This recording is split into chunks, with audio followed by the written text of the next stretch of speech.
right, happy Friday, everyone. It's weather for Weather Geeks time here on the 26th day of March, 2021. An eventful day today, as expected. The wind really meant some business this morning. Let's get to some of the details. I want to thank everyone who sent in pictures this morning, either on Facebook or Instagram or Twitter or weatherpics@wfmj.com. That's the email address to send weather-related pictures to us here at the station. Thanks to Amber for sending in this picture from the Rogers area this morning. Kind of looks like a tornado, right? Well, of course it wasn't. It was just plain old wind, which was gusting between 50 and 60 in a lot of places and led to a lot of flying objects and trees tumbling and playground equipment tumbling as well. It was really something out there this morning. The official gust at the Youngstown Warren Airport was 61 miles per hour at 6:59 a.m. This is getting into the upper echelon of recorded wind gusts officially at the airport. Not a record today, but certainly in the upper echelon. Now, at the top of each hour, the recorded wind gusts looked like this, mostly in the 40s all morning. And then, as expected, the wind diminished fairly quickly this afternoon, and there's not too much in the way of a wind gust out there as of this recording, just a little before 7 o'clock. Why was it so windy? Well, we had a strengthening area of low pressure. I've got the isobars plotted up here along with the radar loop over the last 18 hours. This will back up and start over again. And yeah, all those isobars, when they're packed together like that, that means strong winds. And we had that this morning. But then just as soon as it came, it diminished pretty quickly as that low moved over Lake Ontario and into New England during this afternoon. But it made a mark, that's for sure. Lots of wind damage in Ohio and western PA, western New York, and even up into New England in not exactly severe weather hotbeds. Northern New York, parts of Vermont and New Hampshire, yeah, they had some wind problems and even a couple of tornado warnings earlier on today. Speaking of tornadoes, this is just a quick review of all the severe weather that's occurred over the last couple of days. Yesterday was a big day in Dixie Alley. Unfortunately, several fatalities in Alabama. Reported tornadoes as far east as the southern suburbs of Atlanta.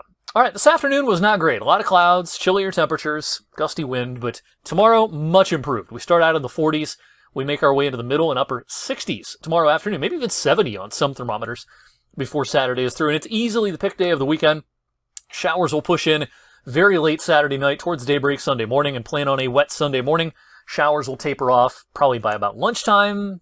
Clouds, maybe some sun in the afternoon, but temperatures will fall. But then we're back to sunshine for Monday. You know, this is a very back and forth pattern for the next several days.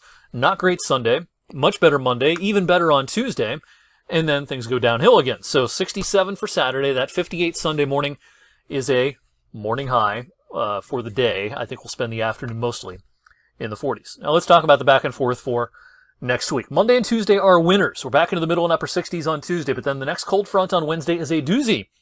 Some showers with that, and there's been some definite model trends over the last 24 hours to increase the magnitude of the cold air coming with this. And so rain showers could change to snow showers towards Wednesday evening.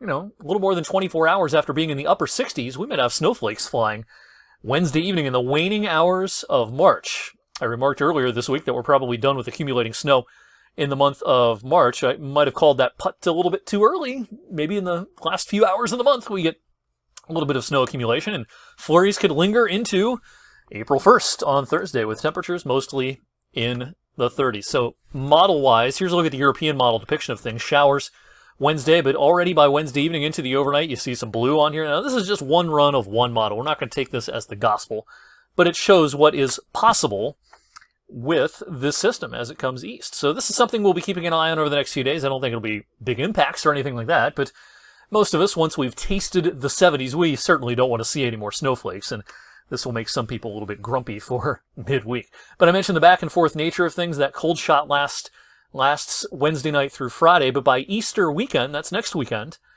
we're right back into the 50s Saturdays, 60s, maybe even pushing 70 by Easter Sunday. So the cold gets replaced in a hurry here in the 8 to 14 day outlook. So from Easter weekend and beyond, I think we're back to full spring mode after a pretty cold interlude at the end of next week. Thank you for checking out this week's Weather for Weather Geeks installments. We've been talking about severe weather and a lot of things this week. We'll have plenty to talk about next week. In the meantime, enjoy the rest of your Friday night and have a great weekend, everyone.